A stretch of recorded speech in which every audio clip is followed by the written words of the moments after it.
Bien, bonjour Cécile Vessier. Donc, en ce jeudi d'Hébraïka, nous avons le plaisir de vous recevoir pour un livre qui, lui, ne fait pas du tout plaisir dans le fond. Il est à la fois hyper intéressant, mais il a quelque chose d'un peu agaçant. C'est Mhm. dénazifier le cas de la Gestapo toulousaine. Alors, je vais quand même tout de suite dire pourquoi il est agaçant pour ne pas que on tourne tout de suite le bouton parce qu'il faut pas. C'est un livre à lire du début à la dernière page parce que c'est une enquête passionnante. On a à la fois dans le cas de la Gestapo toulousaine, et ce sont les thèmes que nous allons développer, à la fois ce portrait de la Gestapo, ce portrait, d'abord la définition de la Gestapo, ce portrait euh, de ces officiers, et puis ce que surtout votre travail a porté sur la suite et la manière dont ils ont plus ou moins été jugés, enfin, dont la justice française a fonctionné dans les années qui ont suivi la libération. Et c'est là que c'est agaçant. Mais pour commencer tout de suite, euh, vous présenter en quelques mots, vous enseignez à l'université de Rennes, vous êtes spécialiste de la Russie, mais ou et vous avez aussi une personnalité qui fait que c'est un sujet qui vous intéresse euh, depuis votre adolescence probablement, Toulouse et en particulier la Gestapo toulousaine, du fait de votre père et votre grand-père. Mhm, absolument. Juste avant effectivement de me présenter, d'abord bonjour à tout le monde. Je voudrais juste corriger un petit quelque chose, c'est-à-dire que vous dites que ça vous a agacé, en fait, le fait que beaucoup de ces anciens de la Gestapo s'en soient sortis Complètement. sans peine de prison. Ouais. Et en fait, curieusement, moi j'ai trouvé ça plein d'espoir. On en parlera. J'ai trouvé ça plein d'espoir parce que même quand la justice fait pas pleinement son travail, et on verra pourquoi, et on peut même pas dire d'ailleurs que la justice française n'a pas fait son travail. La justice française s'est heurtée à des limites qui étaient les siennes. La justice allemande qui était censée prendre le relais s'est heurtée à d'autres limites. Et en fait, la société allemande a pris en charge ce problème. Et moi, je trouve qu'elle s'en est très bien tirée. Parce que le résultat, enfin, pour moi, ça a été l'intérêt de ce livre, c'est que des tas de nazis allemands responsables de crimes hein, Mhm. n'ont pas été sanctionnés, mais qu'au bout du compte, la société allemande a su redevenir une société démocratique. Et moi, je trouve que c'est plein d'espoir. Bon. Donc, c'est pas du tout quelque chose, c'est quelque chose d'inattendu, mais c'est pas du tout quelque chose qui m'agace, au contraire. Donc effectivement, pour en revenir à mon parcours, je dirais de manière très brève, mon père était de Cahors, jeune homme né à Cahors dans une famille du Lot. Né en 1925, s'est engagé dans la résistance de manière en fait assez classique, c'est-à-dire pas du tout comme le montre Louis Malle dans La Comblucien, c'est-à-dire parce qu'il était entouré de gens qui se sont engagés dans la résistance, dont son professeur, enfin son pion en fait, et professeur au lycée, euh, Chapoux, plus son père, plus les amis de son père qui étaient en général soit enseignants, soit fonctionnaires, soit francs-maçons, soit tout ensemble. Il s'est engagé dans la résistance, son père également, et tous deux ont été arrêtés en mai 44 et déportés à Dachau d'abord, ensuite dans les camps du Neckar et ensuite pour mon père de nouveau à Dachau puisque son père à lui est mort dans le camp de Vaihingen qui est à côté de Stuttgart. Et, euh, et en fait, j'avais déjà, donc tout en écrivant des choses sur la Russie et sur l'Union soviétique, j'avais déjà écrit un premier livre qui était paru en 2016 sur le Lot pendant la guerre et juste après, et pourquoi j'avais écrit ce livre? Parce que, en fait, j'avais l'impression de connaître des tas de choses sur la résistance, parce que mon père avait parlé énormément, je dirais, de la résistance, de ses copains de la résistance, comment ça se passe, etc., etc. Il ne parlait pas des camps, mais ça, tout le monde comprenait pourquoi, parce que, je veux dire, personne ne parlait des camps et tout le monde comprenait que c'était l'horreur et dès qu'il en parlait, je dirais, ça, bon, il devenait extrêmement émotif et extrêmement blessé, je veux dire, comme à peu près toutes les personnes qui sont passées par ces camps. Mais par contre, il ne m'avait jamais parlé, par exemple, ni de l'épuration. Alors, c'est vrai qu'il n'était pas sur place, il était encore en Allemagne, ni de la collaboration. Je me disais, bon, dans cette jolie ville de Cahors, doit quand même y avoir eu des collaborateurs. Et donc, j'avais fait tout un travail là-dessus qui a été publié pour montrer justement comment ça s'organisait. Comment une ville, une petite ville de province du sud-ouest s'organise et on trouve à la fois, je dirais, des résistants et des collabos, des gens, éventuellement des gens simples qui cachent des enfants juifs et des jeunes qui vont aller les dénoncer. Donc, au bout du compte, on a un petit peu toute la diversité. Et puis, cette épuration qui a été un cauchemar au début, où on a fait n'importe quoi, euh, avant que justement la justice reprenne un petit peu son rôle et fasse des cours de justice qui soient un petit peu plus rationnels que n'avaient pu être les tribunaux militaires. Et dans ce cadre-là, j'avais donc étudié le cas de ce qu'on appelait, ce qui était d'ailleurs la Gestapo à Cahors. Donc il y avait 4, 5 personnes, c'était pas très très nombreux, plus les collaborateurs locaux, donc à pas oublier, c'est une question qui est quand même importante parce que quand je vais vous parler du KDS, il faut bien avoir conscience que la police allemande, et on le sait, hein, mais je dirais, on le répétera jamais assez, n'aurait jamais pu faire tout ce qu'elle a fait sur le territoire français s'il n'y avait pas eu, d'une part, les institutions françaises à son service, dont la police, je Mhm. dirais ça par les accords gouvernementaux, plus toute une bande de collaborateurs qui avaient pour mission d'aller sur le terrain, de faire parler les gens, de se renseigner, et que ça a quand même joué un rôle Alors, absolument clé. on va évoquer cela. D'ores et déjà, vous avez utilisé deux mots, KDS, Gestapo. Alors, Mhm. on va commencer par la terminologie. Ce que l'on appelle la Gestapo, c'est rentré dans l'usage. En fait, cela cache une réalité beaucoup plus complexe. Oui, c'est-à-dire que ce qu'on appelle la Gestapo, en fait, c'est le KDS. Ouais. La Gestapo étant une partie du KDS. Mhm. Là étant ce qu'on appelait la section 4. C'est-à-dire que, en gros, que ce soit en Allemagne ou dans les territoires occupés, il y avait deux grandes structures pour maintenir l'ordre. C'est-à-dire une fois que vous avez conquis un pays, ou que ce soit par les élections comme en Allemagne, ou que ce soit par l'armée, vous avez besoin de maintenir votre ordre sur place. Ça se faisait d'une part par l'armée, d'autre part par ce qu'on peut appeler les polices, même si le Gestapo, le Po, c'est police. Hein. Mhm. Geheime Staatspolizei, c'est la police secrète de l'État. Dans KDS, le terme de S, c'est Sicherheit, la sécurité. Donc, c'est vraiment faire régner leur conception de l'ordre. Et des KDS, on va en avoir, je crois, il y en a eu 17 en France au total, plus le BDS de Paris qui coiffait tout cela. Tout cela renvoyant à grosso modo la même structure à Berlin, qui coiffait toutes les polices dans le Reich et dans les territoires occupés.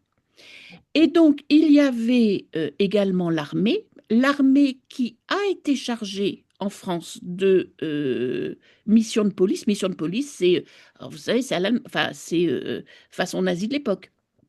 C'est-à-dire, c'est le maintien de l'ordre, c'est vérifier, par exemple, les histoires de couvre-feu, les histoires éventuellement de marché noir. C'est aussi veiller à la façon dont se fait l'alimentation de l'armée, parce que tout ça, ça mange. Donc, vérifier comment on va nourrir les gens, comment ils vont avoir de l'essence, comment ils vont Là, avoir de la c'est nourriture. la Wehrmacht.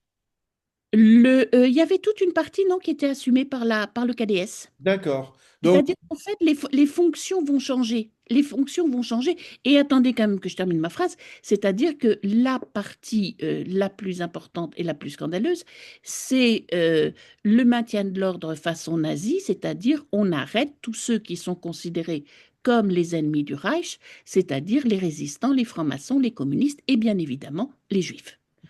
et Donc, ça. c'est l'apanage, ou ce sont les prérogatives du seul KDS, résistants, francs-maçons, juifs, ou la Wehrmacht aussi, ou l'armée aussi pouvait le faire. Alors, euh, au départ, d'abord, il y avait aussi une structure qui existait dans la Wehrmacht qui était l'Abwehr, Mhm. c'est-à-dire les services secrets de Ouais. l'armée, qui étaient considérés, notamment dans la région toulousaine, mais alors là, il y a encore des travaux à faire, comme étant des gens plus corrects. C'est-à-dire, travailler dans le KDS, quelqu'un qui était visiblement de l'Abwehr, lui, il a été libéré assez rapidement par le tribunal militaire de Bordeaux avec des résistants qui disaient c'est quelqu'un qui s'est conduit de manière correcte. Bon, moi je veux bien, je pense qu'il faut encore étudier cette question parce que pendant longtemps il y a eu cette image d'une Wehrmacht qui s'était conduite correctement.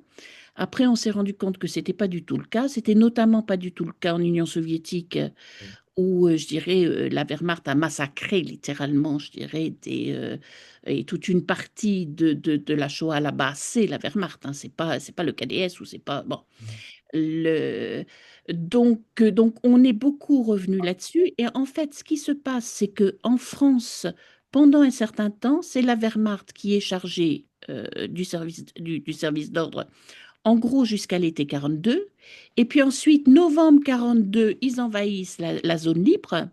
Et là, c'est déjà le KDS qui est chargé de toutes les missions de police. Donc, pour la région de Toulouse, c'est le KDS qui est officiellement chargé de tout ce qui est donc police, c'est-à-dire le ravitaillement, le maintien de l'ordre et les arrestations de tout ce qui ne rentre pas dans la conception. D'accord. Et le ravitaillement aussi. OK. Bien sûr. Ah ouais. Alors, le ravitaillement, au moins une partie du ravitaillement, c'était par exemple récupérer, et ça c'est un côté qui est très très important, c'était par exemple récupérer de l'essence et récupérer des véhicules, Mhm. notamment les véhicules qui avaient été cachés par des militaires, des véhicules de l'armée, par exemple, qui avaient été cachés dans la région par des militaires et qu'il fallait récupérer. Donc, il y avait des véhicules, mais il y avait aussi je ne sais pas comment on appelle ça, moi, des tanks, là, D'accord. des Ouais, ouais. véhicules militaires. Des blindés. Et pourquoi c'était important? Parce que au départ, le KDS recrute des collaborateurs en disant, voilà, si vous nous trouvez une voiture, si vous nous trouvez des pneus, si vous nous trouvez tout ce qui était ravitaillement, je dirais le beurre, le machin, etc., ça passait par les accords, je dirais, Mhm. avec la préfecture et avec les représentants locaux. Je veux dire, il y avait beaucoup moins, je dirais, de choses complexes. Ça passait par les accords officiels. Mais tout ce qui était essence, les pneus, et ces véhicules, ils recrutaient des collaborateurs qu'ils payaient très bien. Moi, ça avait été une de mes surprises. C'est-à-dire que c'était pas de l'idéologie, c'est juste que les gens étaient très bien payés. Et ensuite, quand il y a eu moins de choses, parce que je veux dire, il y avait moins de véhicules cachés, ils avaient déjà trouvé pas mal de choses, etc. Là, ils les ont de plus en plus lancés contre les résistants et contre les juifs en leur disant, et de toute manière, vous vous servez sur la bête, c'est-à-dire que vous prenez, ce que vous prenez est à vous, quoi, hein. Mhm. Vous les arrêtez, nous, on ne veut pas forcément récupérer, je dirais, ni leur argent ni leurs vêtements, et eux récupéraient tout, c'est-à-dire l'argent et les vêtements, et le lendemain, ils s'affichaient dans les costumes du type qu'ils avaient fait arrêter. Oui, oui, ou les meubles, ou les Exactement. imprimés. Alors, dans votre ouvrage, dans Dénazifié aux éditions Loubatière, il coïncide avec une triste actualité qui est la disparition de Max Ophuls. Oui, C'est Marcel Ophuls. Marcel, le fils de Oui, Marcel Ophuls. Donc, non pas pour le chagrin et la pitié, mais pour Hôtel Terminus. oui. Et en fait, c'est vrai, c'est quelqu'un que j'aurais vraiment aimé rencontrer. Je savais que vers la fin de sa vie, il était assez fatigué, mais il a fait enfin, il a fait ce film qui est remarquable, Le Chagrin et la Pitié. Il a fait aussi ce film, Hôtel Terminus, où il raconte comment on a pourchassé et arrêté Barbie. Mm.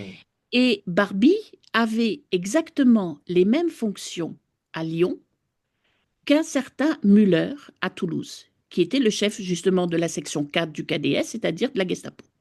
Ce sont les mêmes fonctions. Et il raconte justement comment ce qu'a fait Barbie. Il raconte, je dirais, toutes les histoires avec Jean Moulin, toutes les histoires avec d'arrestation, de torture, etc. Et on se dit, c'est grosso modo exactement comme à Toulouse. Et puis ensuite, la suite. Et puis ensuite, les poursuites qui ont. Alors, la fuite en Amérique du Sud. Là, c'est un peu spécifique.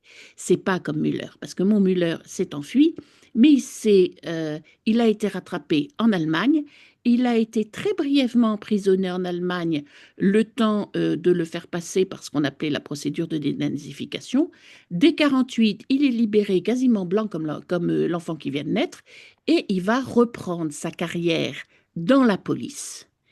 Et il va toute sa vie être policier et chef de la police, d'abord dans sa ville natale, puis dans la ville juste à côté, alors qu'il est condamné à mort en son absence, par un tribunal en France. On Donc, va en parler plus longuement de Karl-Heinz Müller, mais ouais. dans Hôtel Terminus, on le Et en, voit. et en fait, ce qui est absolument merveilleux, c'est que cet homme s'est fondu un peu dans la nature, je dirais, pour les Français. Il a été retrouvé au milieu des années 70, vers la fin des années 70, par les Klarsfeld, Ouais. qui non seulement, parce qu'ils ont eu un rôle qui est absolument déterminant, qui non seulement l'ont retrouvé, mais surtout ont retrouvé ce qui manquait, c'est-à-dire des papiers signés de sa main, prouvant qu'il avait demandé la déportation. Et non pas, pour les adultes, ils disaient toujours, ah oui, mais c'était des gens qui avaient fait des attentats contre l'armée allemande, donc on ne pouvait pas les laisser passer ça. Et là, il avait fait déporter des enfants, dont des enfants de 2 ans, juifs, exterminés à Auschwitz, en mettant la formule convenue, c'est-à-dire arrêtés pour activité hostile au Reich. Ouais. Et Ophuls, qui était au courant de cette affaire, je pense qu'il avait suivi justement les découvertes des Klarsfeld, qui parle parfaitement allemand, se présente devant la porte de Müller et lui dit, «Et la petite fille, pourquoi vous l'avez arrêtée aussi?» Et on voit cet homme dans le film, et moi ça m'a troublé parce que ce sont les seules images que j'ai de lui, qui en fait ne répond pas, qui balbutie, qui dit pas, écoutez, je suis désolé, j'ai vraiment été euh, mangé par l'idéologie, j'ai vraiment été... Non, il ne répond pas, il ne s'excuse pas, il ferme sa porte. Ouais. Ouais. Et ça, Ophuls est le seul à avoir fait des images de Müller, qui, à mon avis, a tout fait dans sa vie, justement pour qu'il n'y ait pas d'image de lui, parce qu'il prétendait toujours que c'était pas lui, c'était quelqu'un d'autre, Et c'était un autre, et moi, je n'ai les rien fait. Müller, ils sont légion en Allemagne. Il y en a et puis les Karl Müller, les Heinz Müller, et Ouais. même les Heinz Müller, il y en a effectivement des légions, Ouais. donc il jouait là-dessus. Mhm. Et Serge Klarsfeld, avec Beat, était allé le voir aussi chez lui. Non, ils sont pas allés le voir, ils lui ont téléphoné. Ah oui, c'est vrai. Alors, c'était un peu le même principe, c'est-à-dire que Beate, parlant parfaitement l'allemand, je veux dire qui était sa langue maternelle, euh, avait téléphoné chez lui. Je pensais qu'ils étaient allés le voir, qu'ils l'avaient confronté, mais en fait, non.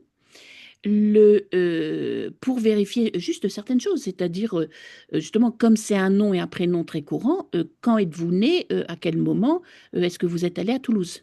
Donc ils ne l'ont jamais rencontré, ils ne sont en fait jamais allés à Celle, mais dès que ils ont vérifié qu'il était bien là-bas, qu'ils avaient bien les papiers prouvant, je dirais, les ordres d'arrestation qu'il avait donnés, ils ont contacté le procureur qui, en Allemagne, était chargé de ce genre d'affaires et qui leur a dit, je lance l'affaire. Alors après, là où on entre dans des choses qui sont effectivement agaçantes, c'est que il semblerait quand même que ce procureur ait été au courant depuis un petit moment de qui était ce merveilleux policier, qu'il n'ait pas forcément fait grand-chose pour ça.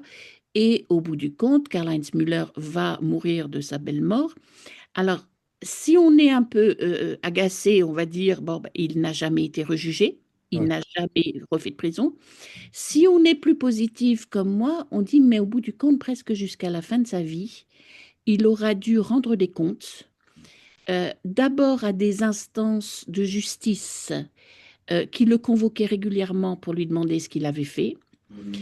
Ensuite, justement, après l'intervention des Karlsfeld, par la société, et la société, c'est-à-dire les gens de sa ville, les gens de sa région, qui ont commencé à publier, à écrire son histoire, à faire des livres sur lui, à faire une exposition sur lui. Et pour moi, c'est quelque chose qui est très, très important, qui est plus important que tout, parce que comme ces idéologies, c'est vraiment, bon, le nazisme avait touché, et ça, c'est moi, c'est une question qui m'intéresse vraiment de près, y compris dans le contexte soviétique, ou dans le contexte russe actuel d'ailleurs. Vous comprenez, ces idéologies, à la limite, on se dit, bon, il y a une bande de criminels, c'est une chose. Mais c'est des idéologies qui avaient touché quasiment tout le monde dans la société allemande. Des tas de gosses avaient été élevés, je dirais, dans un contexte très militarisé, où on leur mettait en tête les idées de Großdeutschland et de conquête du monde entier, d'épuration du monde entier. Et au bout du compte, la question, c'est comment vous faites Pour pour nettoyer tout ça. nettoyer tout ça, pour que les gens redeviennent, je dirais. Et au bout du compte, quand vous voyez qu'à la fin des années 70, début des années 80, la société qui pendant longtemps, non, pas jusque-là, mais qui pendant longtemps a nié en disant, mais finalement, ça j'en parle aussi dans mon livre, les soldats allemands n'ont fait qu'obéir aux ordres, ils n'ont fait que ce qu'on leur demandait, et ils n'ont fait que ce que font tous les soldats du monde. Et bien finalement, cette société qui a pris conscience au fil du temps que une guerre, c'est peut-être jamais propre, mais qu'il y a des choses qui ne sont pas admissibles et qu'elle ait arrêté des enfants de 2 ans pour les transporter à l'autre bout de l'Europe et les gazer, c'est pas admissible. Ouais. Et qu'il ne voulait rien avoir à voir avec ça. C'est-à-dire, il Alors, ne voulait pas assumer ça. on va, ça, c'est un peu plus tard, mais on va revenir à Toulouse dans les années 40, enfin 42, puisque c'est à partir de là que ça se place. On a quand même des témoins contre Bill Finger, par exemple, qui est un autre chef alors je ne sais plus comment dire, KDS, du KDS. On a des témoins, on a les victimes, on a tous ces éléments-là. Oui, oui. Et, et pourtant, ils sont plus partir, quoi. Alors, c'est plus complexe. C'est plus complexe. C'est-à-dire que c'est là où on retrouve les limites de la justice française de l'époque. Euh, on a cette structure de maintien de l'ordre Mhm. que tout le monde appelle la Gestapo et qui fait peur à tout le monde. Ouais. Et le premier problème absolument matériel, c'est que, donc, imaginez-vous justement dans cette situation, vous savez qu'il y a les Allemands qui viennent, vous ne connaissez pas forcément leur nom, vous ne pouvez pas forcément les identifier et les reconnaître, et vous connaissez encore moins leur prénom. Alors, il y a eu cette chance à Toulouse il y a une double chance à Toulouse. C'est premièrement, le KDS a été infiltré par une organisation de résistance, donc le réseau Morange. Oui. Donc, il a été infiltré, donc on a pu avoir des informations sur ben justement comment s'appelle le gars à la tête, quels sont ses adjoints, qui travaille avec qui, etc. Donc, il y avait quand même certains éléments. Et la deuxième chance, c'est que quand des collaborateurs, je dirais, de ce KDS a été muté à Nice, la résistance, qui voulait juste s'en emparer, juste le faire parler, a fait exploser sa voiture, a tué tout le monde, sauf une personne, mais a récupéré des archives. Donc, on a, par exemple, des listes d'agents, on a des organigrammes, on sait qui faisait quoi. Et heureusement, parce que quand les Allemands ont quitté Toulouse en août 44, ils ont brûlé tout derrière eux. Ah. C'est-à-dire que aux archives, on trouve, je dirais, ils vous disent papier brûlé retrouvé sur le siège de la Gestapo. Vous voyez 3 bouts de papier noirâtre. Ils ont tout emporté avec eux, tout ce qu'ils pouvaient ou ce qu'ils n'avaient pas détruit auparavant. D'ailleurs, le document signé par Muller, qui a retrouvé Klarsfeld à New York, Ouais. était en partie brûlé, me semble-t-il aussi. C'est fort possible et je ne sais Ouais. pas comment il est arrivé à New York. Mais Alors ça, effectivement, à voilà, Yivo, effectivement, aux archives à New York, ouais, à Yivo. il a pu le retrouver parce qu'il était à New York. Parce que le, le, en France, Dieu sait que j'ai cherché, je n'ai trouvé, j'ai trouvé par exemple, des certificats disant on vous a donné tant pour l'opération de, etc. On savait qu'il y avait des arrestations incluses, mais je n'ai pas trouvé d'ordre d'arrestation. Et en fait, et en revanche, on a donc ces listes, ces organigrammes, ces listes, sauf que va récupérer la justice militaire, qui se dit, ben, ces gens-là, on va les arrêter et on va les juger. Sauf que, si vous voulez, ils partent avec une liste, je ne sais plus, il y a 160 noms, et effectivement, ils vont juger deux personnes. Pourquoi? Parce que, par exemple, il y avait un exemple qui, moi, m'a beaucoup frappé parce que c'était une personnalité importante. C'était un type qui s'appelait Schweitzer, qu'on retrouve à Cahors, qui coiffait notamment des agents à Cahors. C'était vraiment quelqu'un d'absolument clé. C'est pas un petit rouage. Ce Schweitzer, on ne sait même pas comment ça s'écrit, s'il y a un T, s'il n'y a pas de T. On ne connaît pas son prénom, on ne connaît pas son adresse, on ne connaît pas sa date de naissance. C'est-à-dire que ce soit aujourd'hui ou que ce soit à la fin 44, c'est impossible de le retrouver. Ah, c'est ça. Donc il y a eu énormément de gens comme cela euh, où les renseignements étaient tellement incomplets qu'on ne pouvait pas retrouver les gens. Parce qu'au bout du compte, vous voyez, par exemple, il y avait quelqu'un ce matin ou hier qui me disait, j'avais posté en fait une liste d'arrestations et qui me dit, mais il y a mon grand-père dessus. Et je lui dis, ben, je vais regarder dans le dossier, parce que j'ai toute une partie du dossier du procès de 53, Ouais. je vais regarder si je trouve d'autres choses sur lui. S'il a témoigné, je vais trouver des choses. S'il n'a pas témoigné, je vais rien trouver. Et en fait, les gens ne savent que, par exemple, leur grand-père a été arrêté, ils ne savent pas par qui. C'est-à-dire le grand-père, comme mon père d'ailleurs, n'a jamais dit j'ai été arrêté par Herr machin chose, Non, non. j'ai été arrêté par la police allemande, j'ai été arrêté par la Gestapo. C'était pas par quelqu'un de particulier et ils auraient été incapables de le reconnaître. Mhm. Or, je trouve que c'est important de dire que c'était pas juste la Gestapo. C'était un monsieur machin qui était né dans tel endroit, qui avait une femme, des enfants, qui peut-être en temps ordinaire aurait été quelqu'un de tout à fait correct et un voisin tout à fait correct, et qu'il faut le savoir aussi. C'est-à-dire que, Et en même temps, un voisin tout à fait correct. exactement, et que c'est important de le savoir, que c'est pas juste une espèce d'organisation sans visage, ce sont des gens. Voilà. Ce sont des gens un peu comme vous et moi, même si ça ne nous plaît pas beaucoup, et qui ont été pris par une machine d'endoctrinement. Et je trouve que c'est important de mettre un nom et un visage sur ces gens. Et c'est ce qu'a essayé de faire le tribunal militaire. Et quand on voit en fait les centaines de pages, ils ont vraiment cherché avec les moyens de l'époque, c'est-à-dire il n'y avait pas Internet, il y avait des renseignements très parcellaires, plus il y avait un problème, c'est qu'ils ne parlaient pas allemand. Le- Et ils ont été trouver des gens. Donc, ils ont eu je sais plus, je crois qu'à un moment, il y a 2000 prisonniers allemands en France. Et là, il va y avoir, je dirais, deux autres problèmes. Il y a un problème, je entre guillemets, un peu accessoire, ou peut-être capital, mais enfin, bon, qui n'est pas pour moi le plus grave. C'est que la France voulait reconstruire, pour des tas de raisons, des relations avec l'Allemagne. Mhm. Et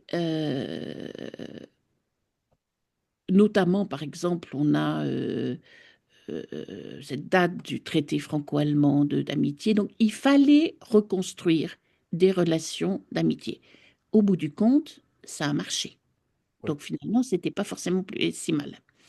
Donc, il y avait, je dirais, un petit peu ce contexte. Et puis, bon, on voulait attirer l'Allemagne de l'Ouest dans le combat contre l'Union soviétique. Je dirais, il y avait tout le contexte de C'est ça, l'époque. il y a tout un contexte international aussi. Oui. Ouais. Mais il y a une autre chose qui, moi, là, par contre, me semble essentielle. Et d'ailleurs, Klarsfeld en a beaucoup parlé. Et je partage assez ses positions là-dessus.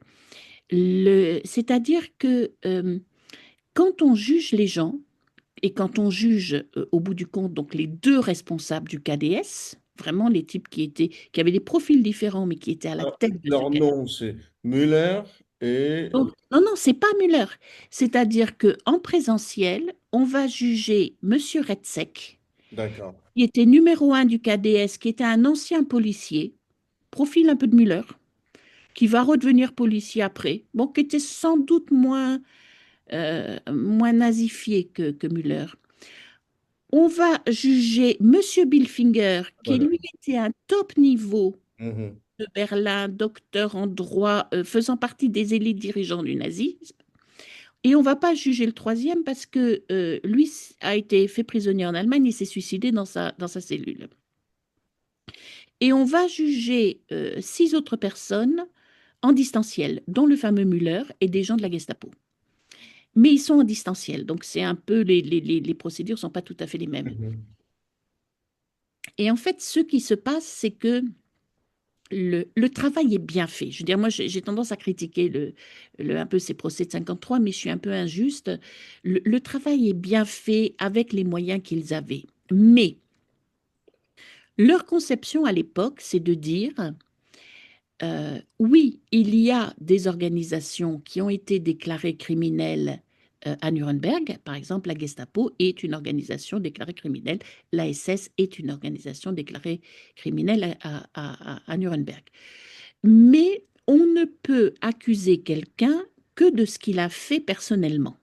Ah oui. C'est-à-dire que vous ne pouvez pas dire, ce que moi j'aurais fait, hein, très franchement, dire Monsieur Billfinger était à la tête d'une structure qui a arrêté, déporté et exécuté tant de personnes, donc il était le chef, il était le responsable, et Mhm. il doit porter toute la responsabilité. Or, Monsieur Billfinger, qui avait une formation de juriste, qui était aidé, ça c'est quelque chose que j'ai découvert, je dirais avec étonnement, par toute une structure de juristes Ouais. anciens nazis en Ah, Allemagne. ça, c'est passionnant aussi. C'est intéressant parce que ça, je veux dire, c'est quelque chose qui est absolument inconnu, je dirais, en France. Au nom des relations, des bonnes relations franco-allemandes et au nom de l'état de droit, C'est ça. c'est de dire ils ont droit à des avocats allemands. Oui, mais les avocats allemands, c'était qui? C'était des anciens nazis. Et puis, il y avait aussi un soutien du Comité international de la Croix-Rouge et du Vatican. Le, pas simplement du Vatican, pas essentiellement du Vatican, il y avait surtout de Caritas, Ouais. association catholique et des églises protestantes. Ah oui. Et des églises protestantes. Elles ont été très, très présentes. Oui, Le- c'est-à-dire qu'il fallait beaucoup d'argent pour assurer la défense, pas seulement des hommes et des cerveaux, mais de l'argent aussi. L'argent venait pas tellement de ces associations religieuses. L'argent venait du ministère. Alors attendez, que je dise pas de bêtises. C'est passé d'abord par le ministère des Affaires étrangères et ensuite par le ministère de la Justice ou le contraire. D'abord du Bade-Württemberg, c'est-à-dire de la région de Stuttgart, et ensuite c'était quelque chose d'à peu près fédéral. C'est-à-dire que tous les lenders apportaient de l'argent, donc c'était un projet de l'Allemagne de l'Ouest reconstituée. On donne de l'argent, ça s'était monté au départ de bric et de broc avec des sous un peu venus de l'un de l'autre, mais après c'est un projet qui est financé par l'Allemagne fédérale et par les différents lenders de l'Allemagne fédérale et qui est coiffé par des ministères. Ouais. Donc, ça n'a rien de clandestin. Alors, effectivement, c'est vrai qu'on retrouve, quand vous citiez, par exemple, la Croix-Rouge, mais en même temps, c'est son boulot, la Croix-Rouge. Hein, la Et Croix-Rouge, puis, oh, oui, enfin, elle le fait où elle veut. voilà.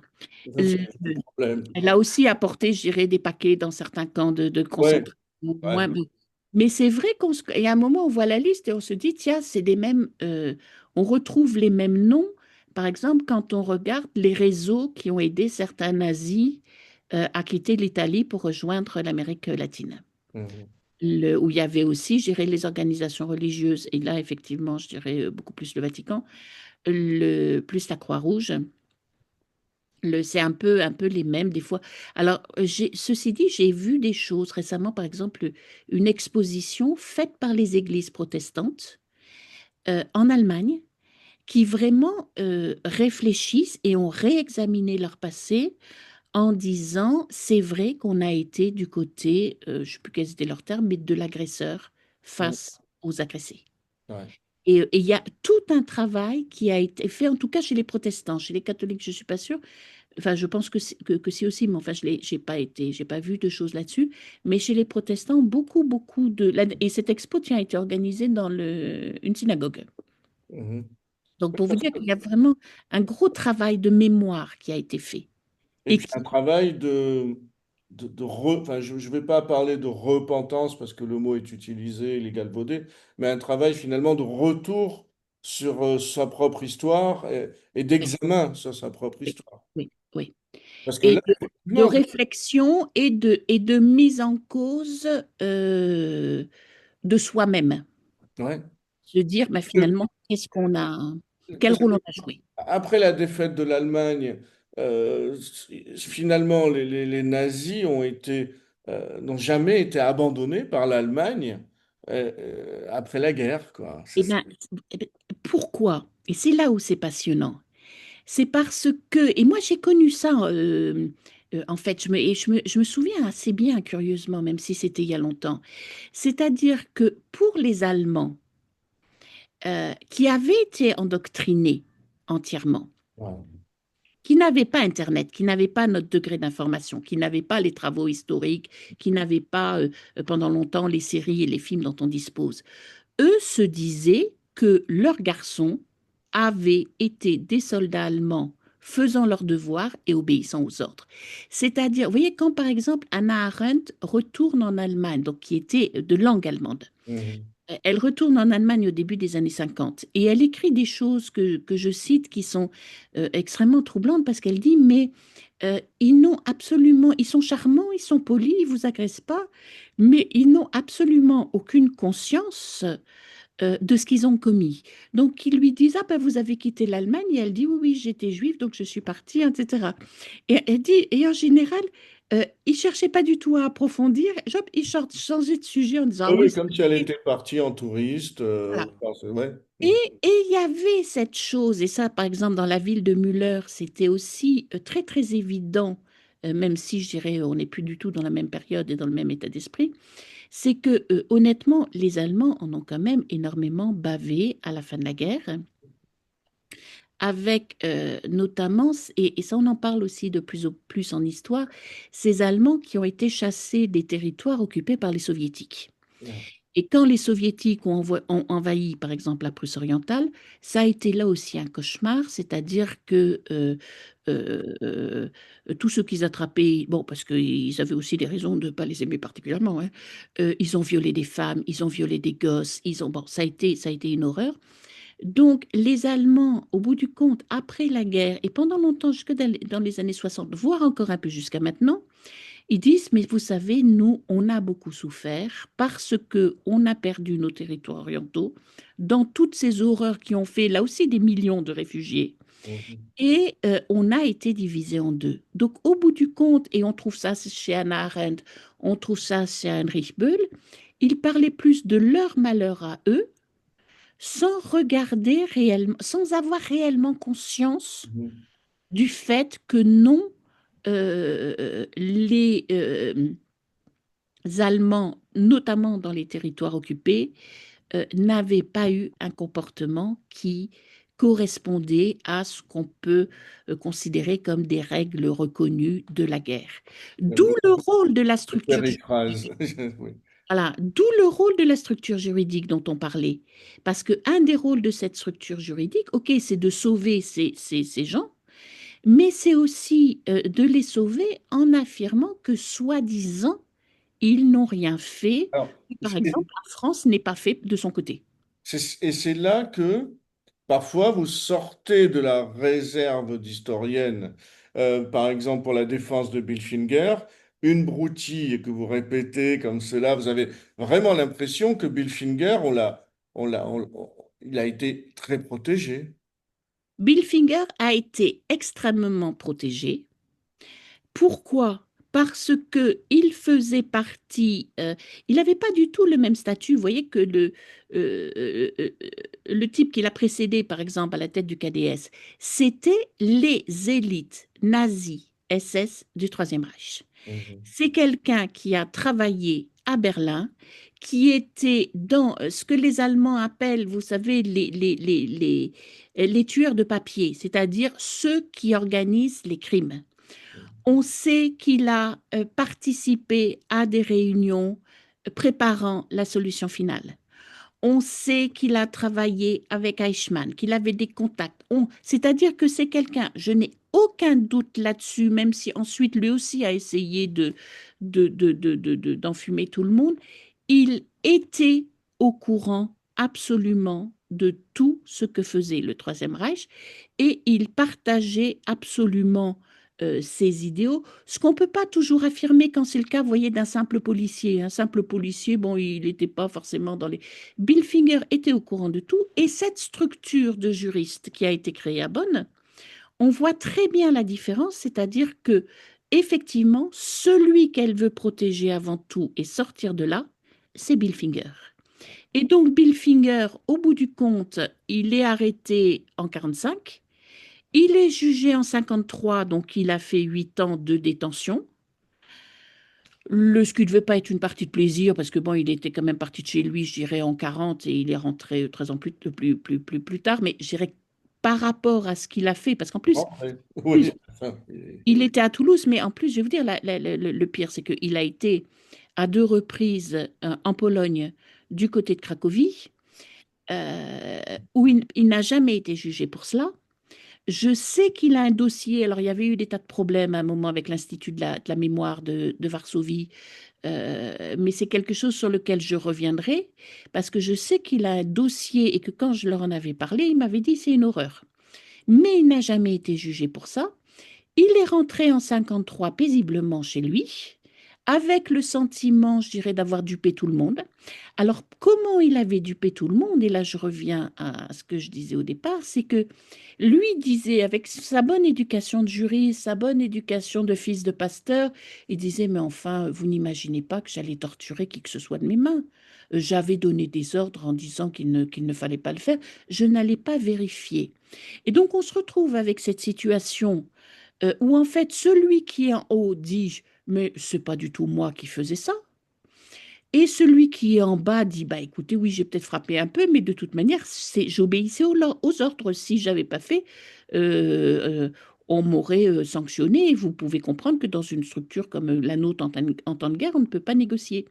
Et donc s'ils s'en sont sortis dans l'ensemble correctement outre toutes les raisons que je vous ai données, c'est-à-dire la France qui voulait améliorer ses relations avec l'Allemagne, passer un certain moment de ça, c'était aussi parce que se pose une question, qui est une question centrale, c'est qui on punit? Est-ce qu'on punit celui qui va de ses mains assassiner une personne? Est-ce qu'on punit celui qui a donné l'ordre d'assassiner cette personne, même si à ce moment-là, il est dans son bureau en train de trier des papiers? Est-ce qu'on punit celui qui l'a tué, mais uniquement parce qu'on lui avait donné l'ordre et qu'au bout du compte, il l'a exécuté?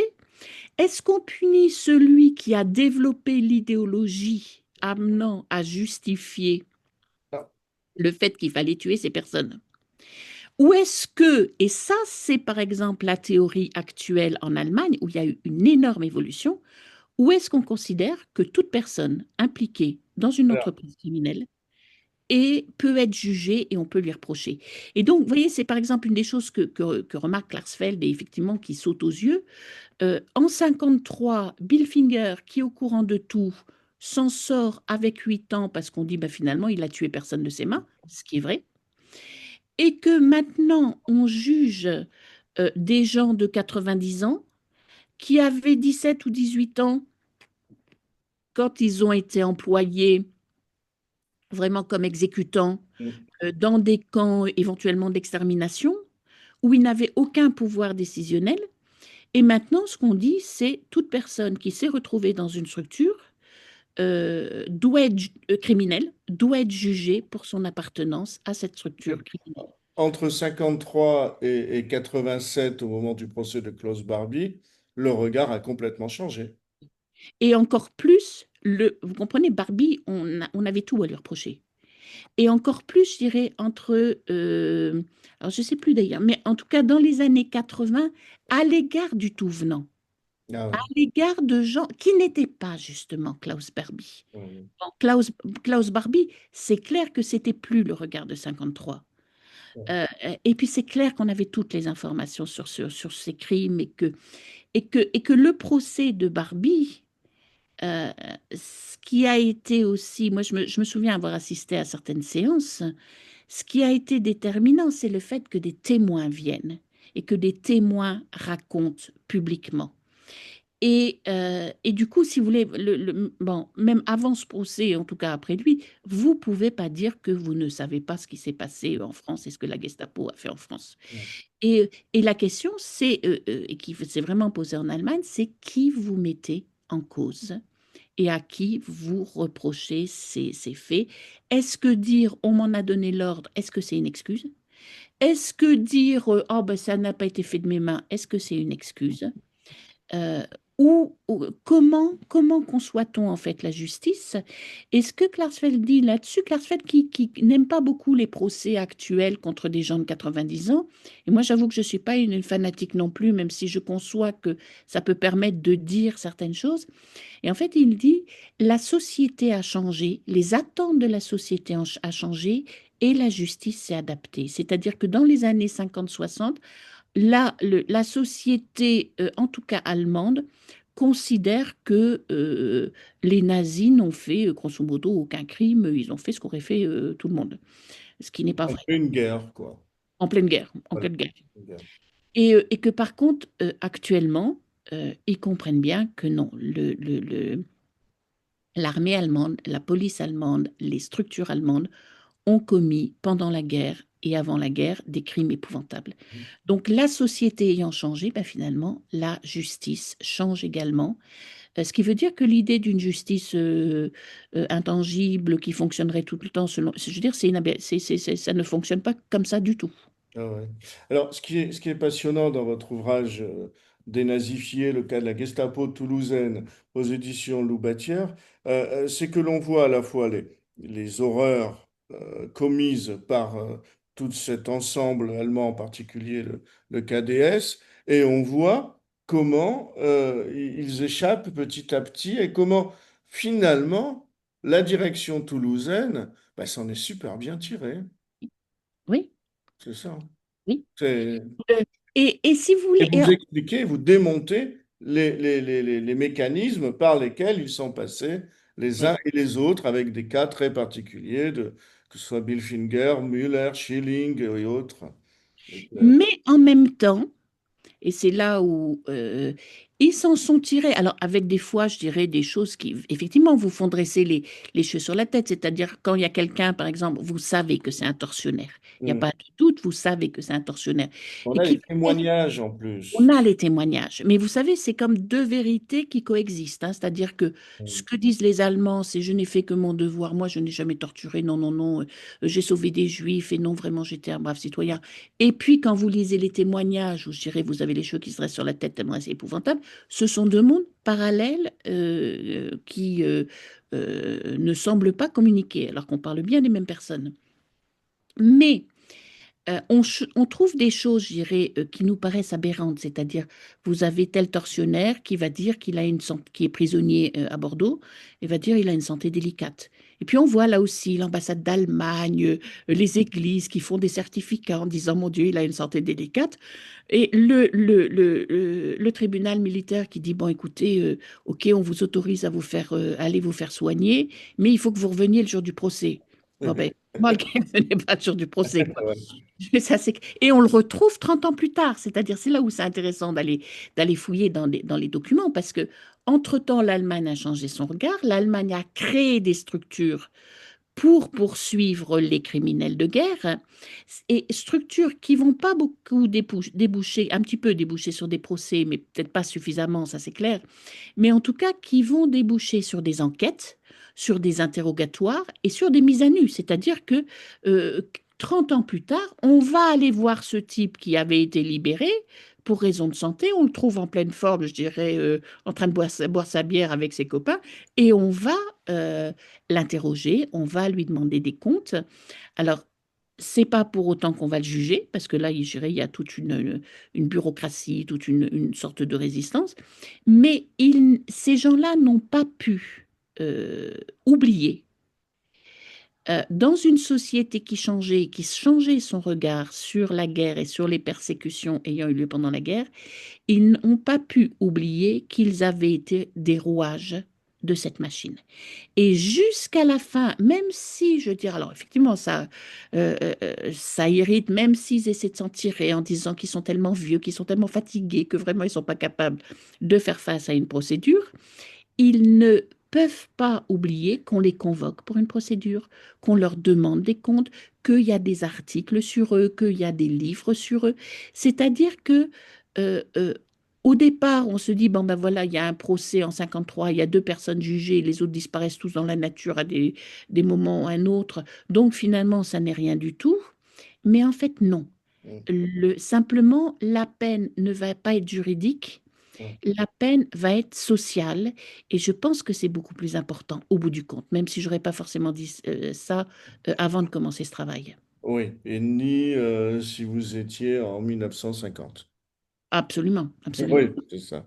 C'est Non, ça. non, absolument. Mais en tout cas, c'est vrai que là, on a le jugement de l'histoire, en tout cas, le, la vision de l'histoire et cette vision qui rétablit la justice. Oui, C'est oui, finalement l'histoire qui rétablit la justice. oui, oui, oui. Et Mais- la justice, je dirais, qui joue un rôle essentiel jusque dans ses limites. Parce que les limites du procès de 53, ce sont aussi les limites de l'état de droit. ouais.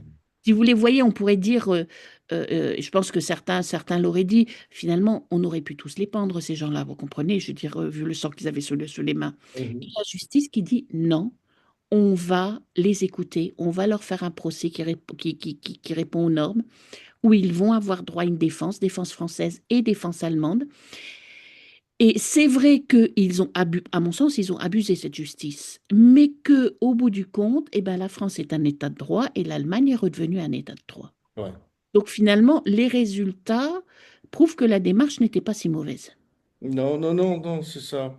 Mais je cherche un ouvrage qui dit exactement le contraire, mais qui a été écrit par un Israélien. Je le retrouverai peut-être. Je crois que c'est Les gens indispensables ne meurent jamais ou un truc comme ça. Mais pour l'instant, pendant que je vais chercher mon titre, on va laisser En tout cas, merci infiniment et on va continuer avec le public. Donc, à vous à vous, et voilà, c'est ça, c'est Les gens indispensables ne meurent jamais de Amir Gutfreund. Mhm. C'est un Israélien, c'est un pilote d'avion qui a fait ce livre. Et dans ce livre, en fait, dans Les gens indispensables ne meurent jamais, on est en Israël, on est dans les années 60 et dans une ville où vivent de très nombreux rescapés de la Shoah. Et c'est raconté par un adolescent qui va grandir petit à petit. Et parmi ces membres parmi ces Israéliens, ces Juifs israéliens, il y a un pharmacien collectionne absolument la liste de tous les nazis et qui n'ont pas été jugés. Et il dit celui-là. Et ou alors qui ont été jugés, qui ont fait 5 ans de prison, et celui-là. Et là, eux, ils sont dans la révolte, quoi. Ils sont Bien dans sûr. l'indignation. Non, non, mais bien sûr. Indispensable ne meurt jamais. Un très très beau, très bel ouvrage. Je vous enverrai les références. Ouais, ouais, ouais, avec plaisir. C'est un roman, Mais, on est dans la fiction, mais ça révèle quelque chose. c'est-à-dire, je crois que les deux sont absolument pas contradictoires. C'est-à-dire que, vous savez, par exemple, ce qui s'est passé, je crois que c'était les procès de Ulm, où on juge des gens, des Allemands, qui ont...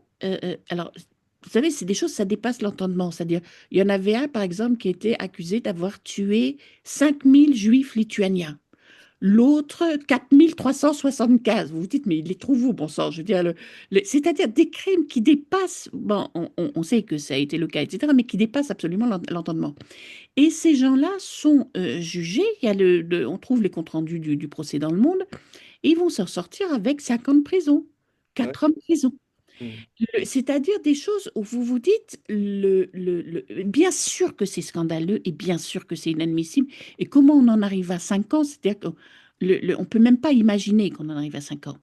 Mais si on regarde d'un autre côté, alors je sais qu'il y avait par exemple la théorie d'Adenauer, c'est de dire, moi je dois construire une Allemagne avec les gens que j'ai.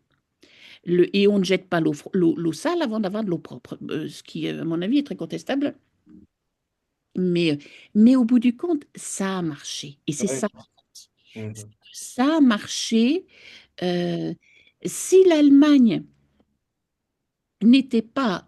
Et regardez une chose, si l'Allemagne n'était pas un pays démocratique, on pourrait dire, ah bah oui, tiens, on comprend, parce qu'ils n'ont Mhm. pas jugé leurs criminels. Ou Alois Brunner chez les Sadat.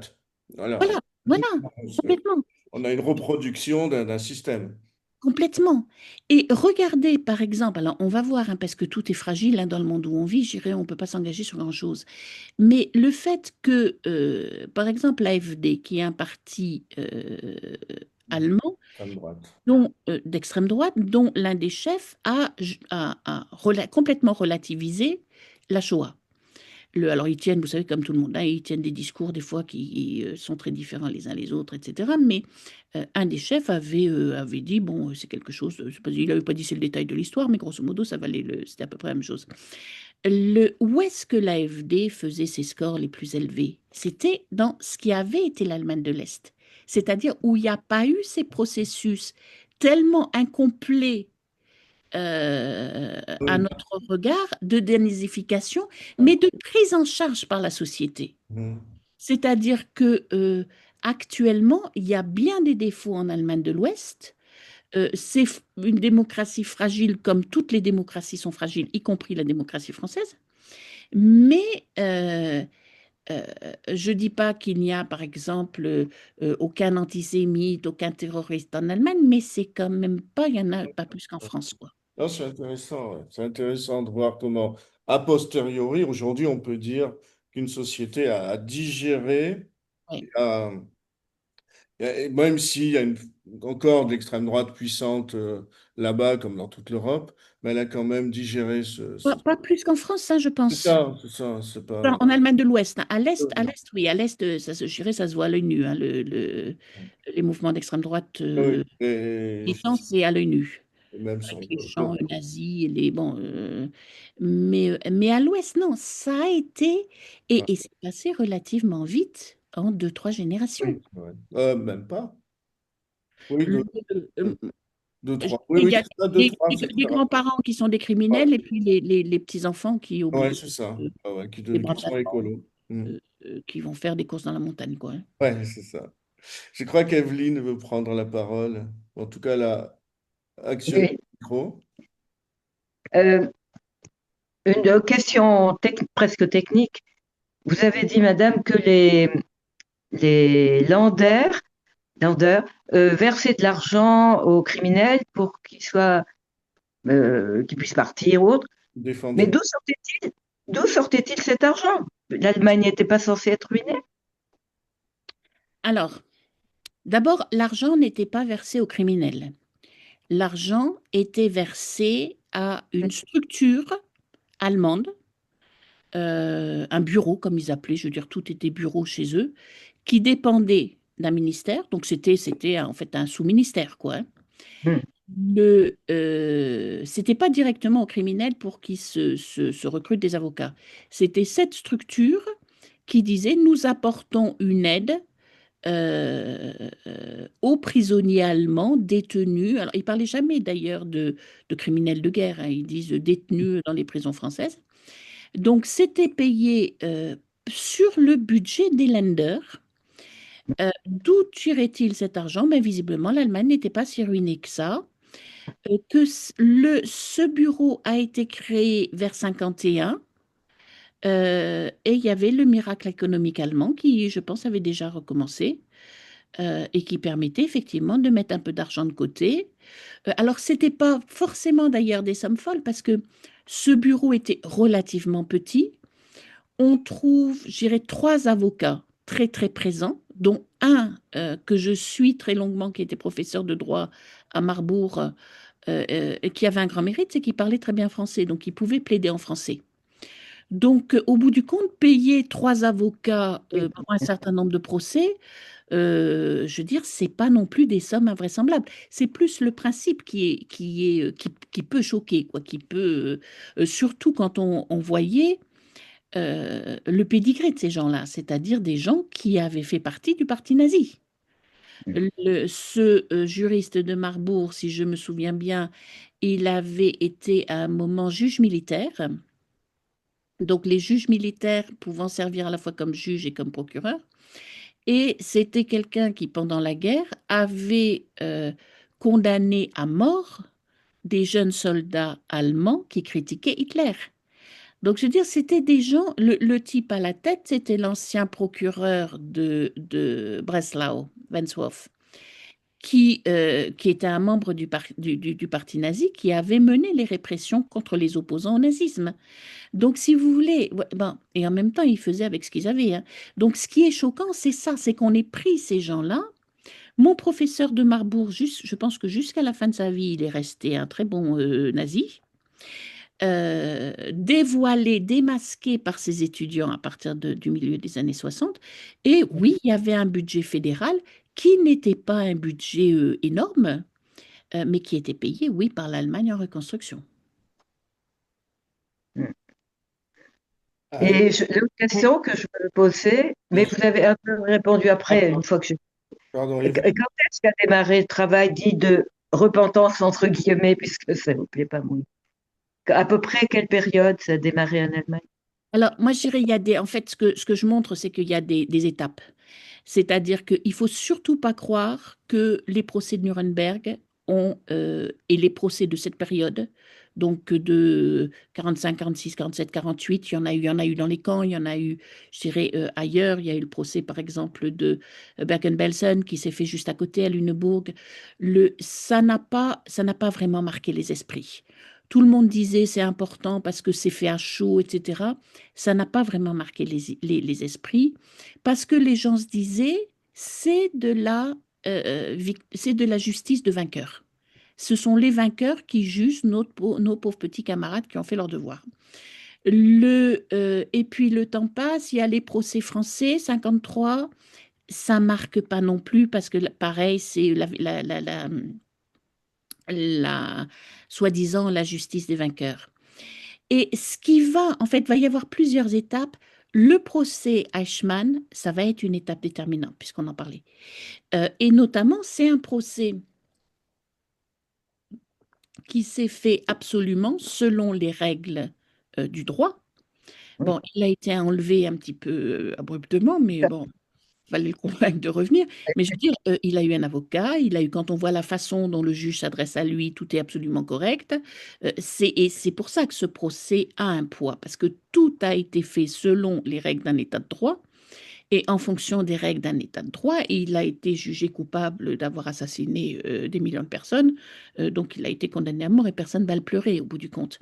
Donc, ça a été un tournant. Pourquoi? Parce que finalement, 15 ans plus tard, des Allemands ont commencé à réaliser ce qui s'était passé.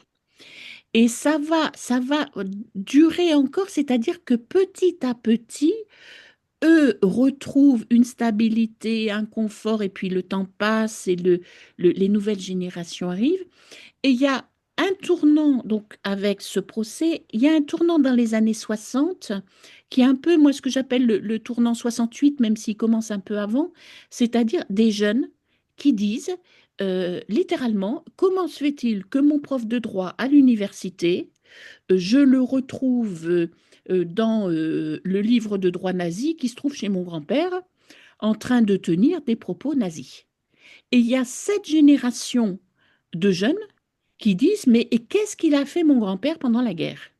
Et pourquoi on a des photos de ma grand-mère, etc. Donc cette génération de jeunes qui va commencer à poser des questions, à mettre en cause, à sortir. Et c'est là où je dis, pour moi, le plus important, c'est la société. Et puis, il va y avoir de plus en plus de livres, de plus en plus de films, et ça joue un rôle.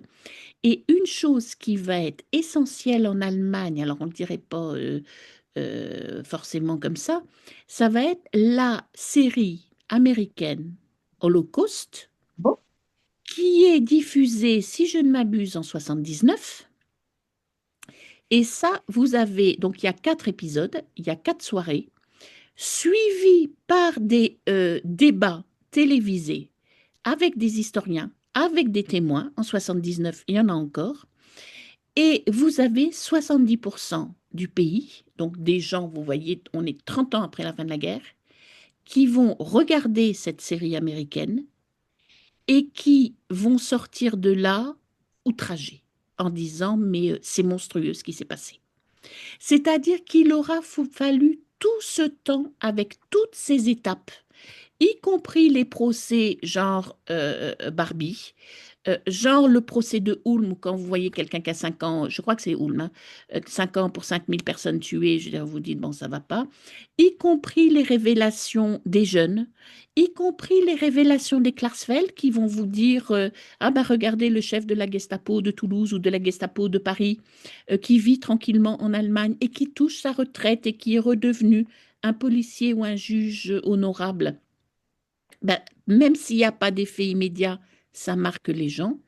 Et puis, donc, on voit très clairement le tournant après la diffusion de cette série et les gens qui vont dire, ben nous, c'est là, par exemple, où moi, sur les cas que je suivais, ils commencent à écrire des livres sur leur village, leur ville, en disant comment notre ville est devenue nazie, comment elle est sortie du nazisme, qui on a comme ancien nazi, c'est-à-dire ils font le boulot eux-mêmes. Mais il aura fallu, et je vais vous dire, il aura fallu une trentaine d'années, et c'est un boulot qui continue parce que je me suis mis du coup dans un groupe, alors, et c'est pas simple non plus, quoi qu'on en dise, d'Allemands qui veulent faire des recherches sur leur propre famille. Et en disant, voilà, ben, au bout du compte, on ne sait pas ce qu'a fait notre grand-père pendant la guerre, on veut le savoir. Et donc, il y a des groupes qui se sont créés un peu partout, où on apprend aux gens à faire ce genre de recherche et où on leur dit, ben, vous pouvez aller dans telles archives, c'est pas les gens ne sont pas historiens, sont pas, qu'on leur dit, vous pouvez aller dans telles archives, vous pouvez demander des informations à tel endroit, etc., etc. Et ce qui veut dire, en assistant, je dirais, à certaines réunions, je me suis dit, premièrement, c'est quand même une démarche qui est extrêmement compliquée, quoi qu'on en dise, de se dire, mon grand-père était peut-être de ceux qui ont assassiné des milliers de personnes, ou en tout cas qui ont soutenu ce régime, et de se dire, je ne le sais pas, mais je veux le savoir. C'est-à-dire que encore maintenant, dans les familles allemandes, il y a plein de silence, il y a plein de non-dits, il y a plein de secrets. Et il y a des gens qui, moi, je trouve, avec un courage, parce que de toute manière, ils vont découvrir que des horreurs, hein, je veux dire, pour 95% d'entre eux, se disent quand même, je vais essayer de faire ce chemin pour savoir. Ça ne changera rien ce qui s'est passé, ça ne changera rien au monde tel qu'il est, mais il faut savoir. Courageux, effectivement. C'est courageux. Et vous savez, par exemple, le petit-fils de Müller, je l'ai retrouvé. Et alors, le petit-fils de Müller, il n'a rien à voir avec cette histoire. C'est pas son histoire, c'est pas lui. Il est coupable de rien du tout. Et je l'ai contacté plusieurs fois par, vous savez, les moyens modernes, donc LinkedIn, Facebook, en disant, cher monsieur, bon, en plus j'avais ces problèmes il y avait certaines données qui me manquaient. Il n'a jamais voulu me répondre. Je suis allée, j'irai dans la ville où il travaille. Bon, j'avais d'autres choses à faire, mais j'irai en disant, cher monsieur, si vous voulez, on se rencontre au café, machin, là, quoi. Et il n'a jamais voulu me rencontrer. Enfin, il m'a jamais répondu, en fait. Et je peux comprendre cela. Mhm. C'est-à-dire que je ne sais pas quelle relation il avait avec son grand-père. Je pense qu'il devait en savoir plus certainement qu'il devait en savoir un petit peu. Il n'avait pas forcément envie qu'arrive une dame qu'il ne connaisse pas et qui lui dise, ben, vous savez, je veux dire, nous avons des liens parce que votre grand-père a déporté le mien et mon père. Bon, c'est pas facile. Je pense qu'il est... Alors, il y viendra, et je vais vous dire comment je sais qu'il y viendra. C'est que notamment, donc au départ, je lui avais dit, voilà, je n'arrive pas à trouver la date de la mort de votre grand-père. J'aimerais bien que vous me l'indiquiez. Donc, pas de réponse, pas de réponse, pas de réponse. Et puis, quelques mois plus tard, je vois apparaître quelque chose qui n'existait pas avant, c'est-à-dire une fiche Wikipédia sur Karl-Heinz Müller, où est indiqué très clairement la date de sa mort, le lieu de sa mort et son certificat de décès. Et ses actions passées? Très peu. Et c'est vraiment très, très incomplet. Je pense que je vais lui envoyer mon livre. Oui. Le- Mais en même temps, je veux dire, je ne suis pas là pour brutaliser, moi, les descendants, quoi. Je veux dire, Non, c'est sûr. mais je pense que, vous savez, c'est des gens, ils savent, ils veulent pas forcément savoir tout. Il y a un moment, ils ont envie d'en savoir davantage. Euh, Et vous serez Ça là. ne changera rien. Voilà, ça ne changera rien, je dirais, à ce qui s'est passé. Il n'est responsable de Oui. rien. Mais le fait que cette fiche Wikipédia apparaisse avec cette date et puis ce certificat, quoi, vraiment, que je n'aurais jamais pu trouver, parce qu'effectivement, pour la première fois, il a passé les derniers mois de sa vie, je veux dire, loin de sa région. Donc, j'aurais jamais pu le trouver toute seule, alors que je cherchais un peu partout dans les maisons de retraite, etc. C'est un signe que, ben voilà, c'était sa réponse à D'accord. dire. Hmm. Anne, vous vouliez intervenir? Bon. Oui, Pardon, François. Je vais dire, Attends, oui, François, on va une laisser Anne. petite question en dehors du cercle. Ah, Pardon. bon, attends, François, on va laisser Anne parler. Et, c'est pas grave, sinon je peux laisser bon, François. Allez-y, allez-y. C'est bon?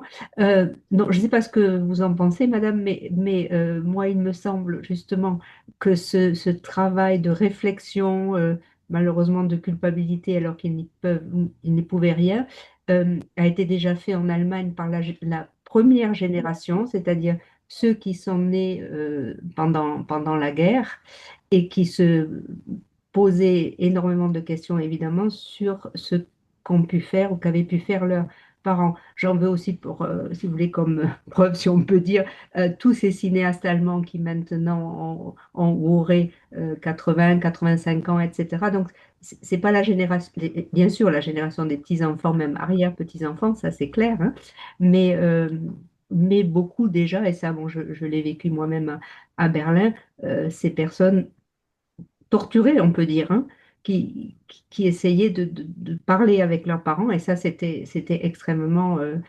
difficile, mais cette prise de conscience, elle était là. Et ce sont des personnes, évidemment, qui ont participé ensuite au mouvement de 68, etc., mais qui étaient déjà à cette époque largement adultes. C'était plus les étudiants, etc. Voilà. Donc, C'est enfin, ce que je vous je trouve que dis.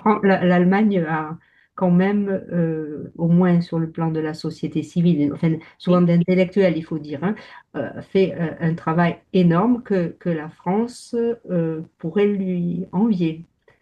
Alors, je laisse la comparaison avec la France, mais effectivement, vous avez raison, c'est la génération des années 60, celle dont je parlais. C'est-à-dire les gens qui ont une vingtaine d'années, un peu plus, un peu moins, étudiants ou pas, dans les années 60, ce qui va donner aussi, je veux dire, si on veut s'attarder aussi, la Rotterdam-Effraktion, aussi des tas Oui, de choses, je dirais, moyennement positives, mais enfin, la Rotterdam-Effraktion, quand ils enlèvent comment s'appelait-il, ce chef des patrons allemands, c'est parce qu'il a été un ancien nazi. C'est-à-dire que oui, ça, Klaus, non? C'est pas Klaus? non, Klaus, je crois, non? non, mais Non, comme ça. Ah oui, non. Enfin, ça va me revenir. Oui, oui, je aussi, vois très bien. mais en tout cas, ça commence dans les années 60, mais ça commence, bon, je pense dans les cinéastes, vous pensiez, comment Ah, je parle s'appelle-t-il? à Schlöndorff, Fassbinder, Margarete Fassbinder. von Voilà, par exemple, Trotta, Fassbinder. etc.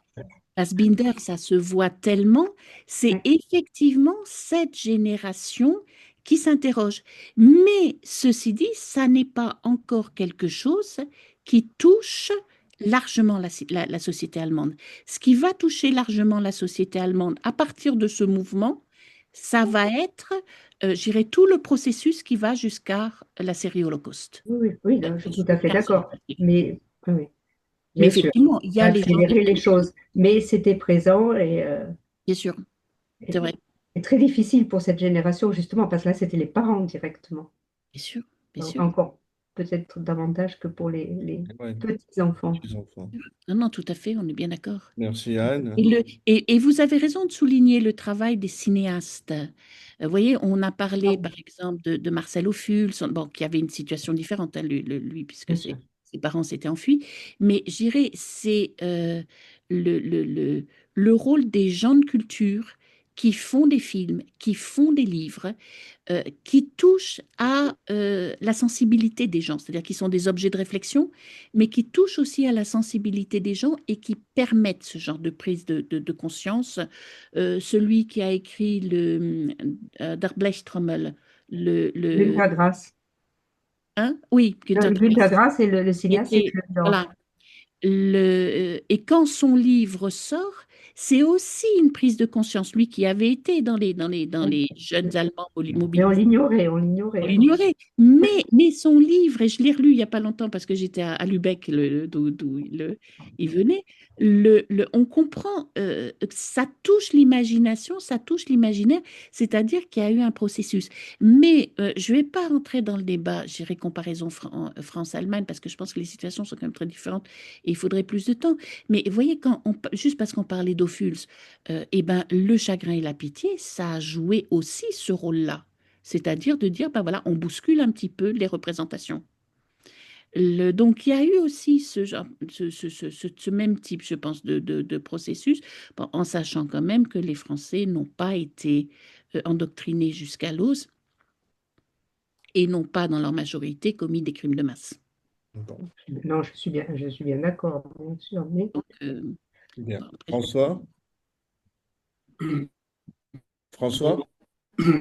J'ai l'impression que dans les années 70, il y a eu un oui. certain nombre de procès en Allemagne qui se sont déroulés. Si je change un peu enfin, je ne veux pas rentrer dans mes expériences personnelles de mes parents. La maison de mes grands-parents était la maison brûle en Alsace. Il y avait toutes les archives. Je pense qu'il ne s'est pas passé grand-chose.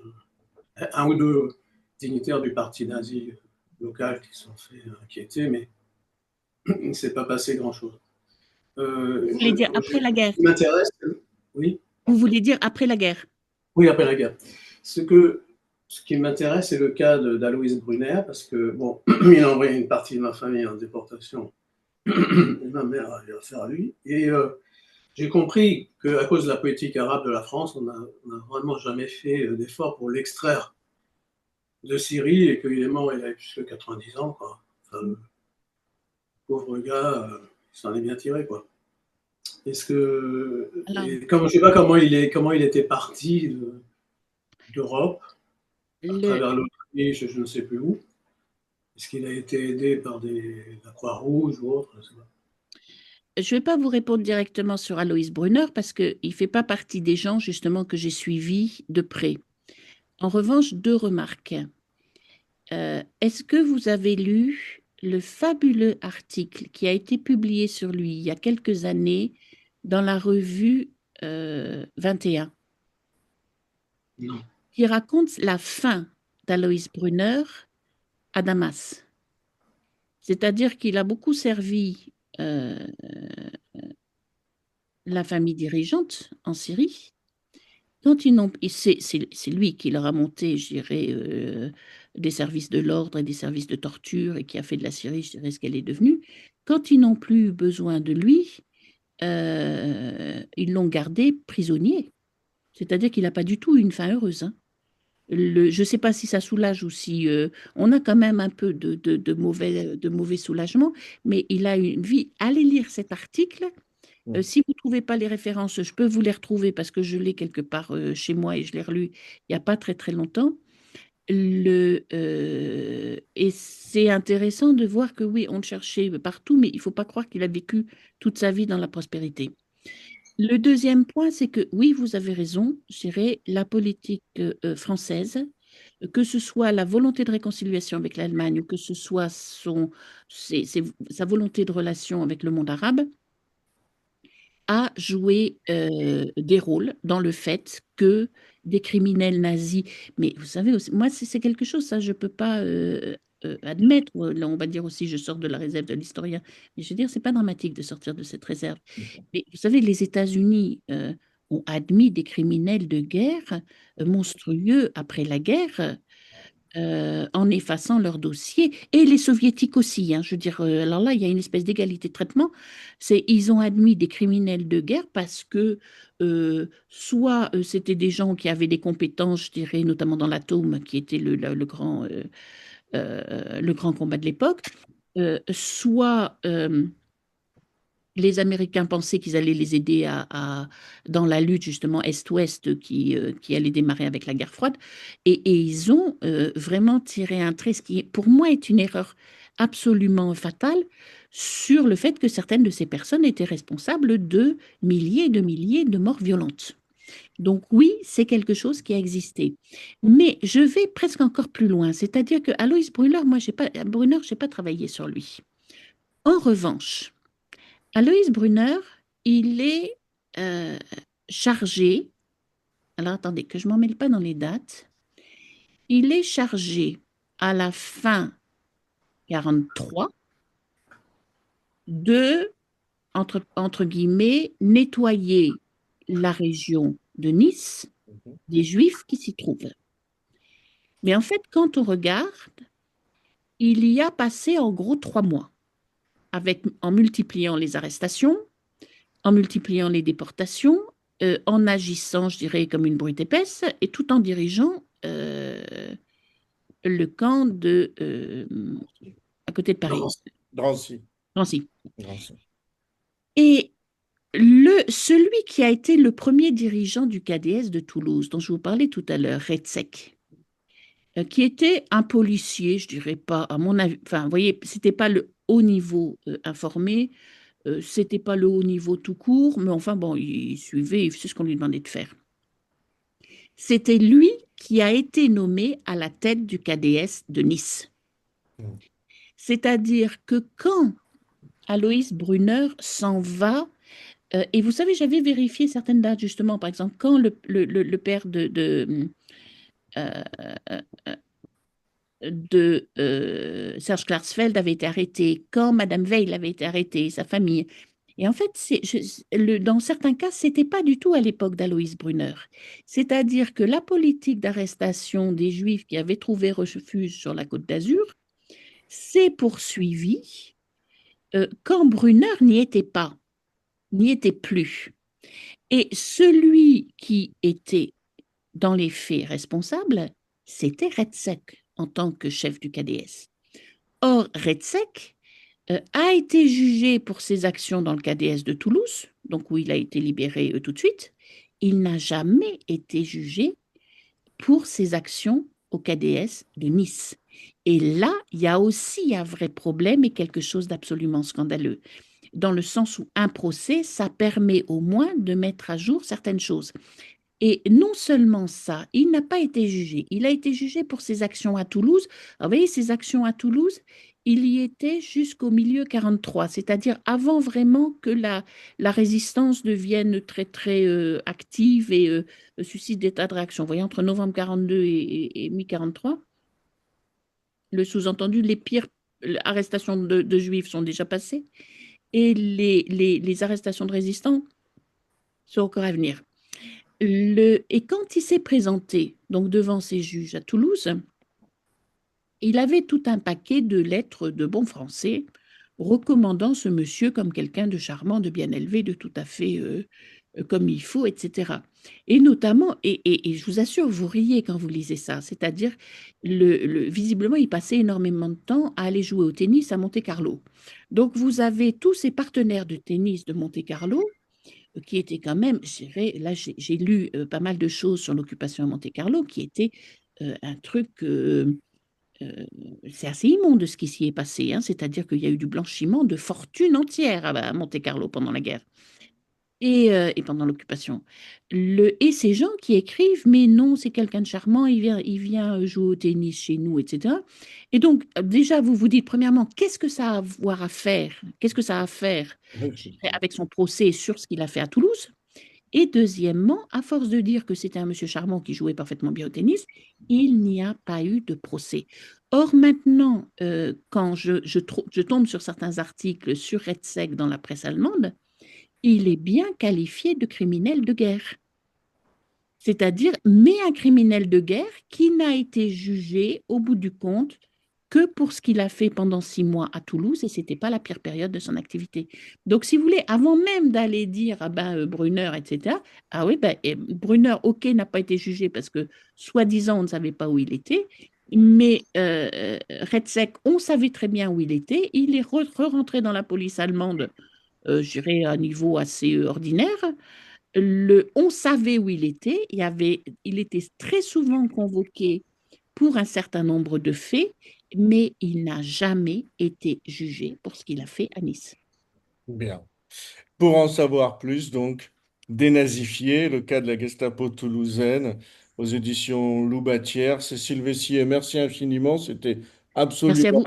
passionnant. Et on vous verra bientôt à Toulouse, à Ombre Blanche, le 20 juin. Et puis, on peut vous retrouver de toute façon sur YouTube. Merci encore et je recommande vivement ce livre passionnant qui se déroule comme une enquête, et comme une enquête à la fois historique et avec beaucoup de passion. Voilà, on sent la Mm. passion dans l'écriture et la passion dans toutes ces recherches. Merci beaucoup. Je vous dis au revoir et à très bientôt pour les jeudis d'Hébraïka. Au revoir et merci. Merci à vous tous. Bonne soirée.